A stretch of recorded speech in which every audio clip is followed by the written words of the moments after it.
Folla anche nel terzo giorno di questo Vinitaly 2025, 57esima edizione negli stand della Fiera di Verona.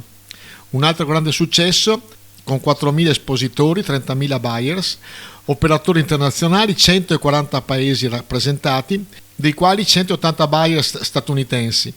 Ricordiamo che la produzione del Veneto, che è il primo vigneto d'Italia,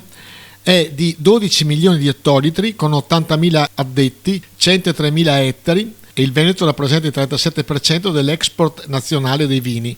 con un controvalore di quasi 3 miliardi di euro. Nello stand del Veneto abbiamo incontrato l'assessore regionale Cristiano Corazzari. Il mondo del vino rappresenta una delle nostre principali voci di esportazione,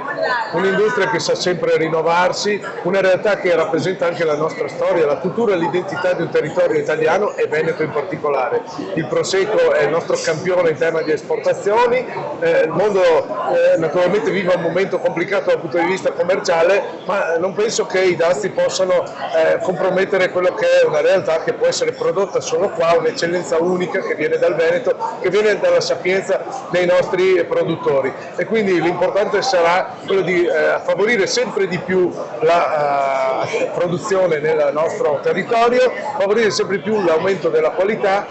eliminare tutti quelli che sono lacci, lacciuoli, burocrazia e tassazione interna ed essere sempre più competitivi sui mercati. Questo farà sì che anche i dazi non ci spaventeranno, perché abbiamo la consapevolezza che l'Italia è un patrimonio mondiale in termini di ricchezza, di cultura,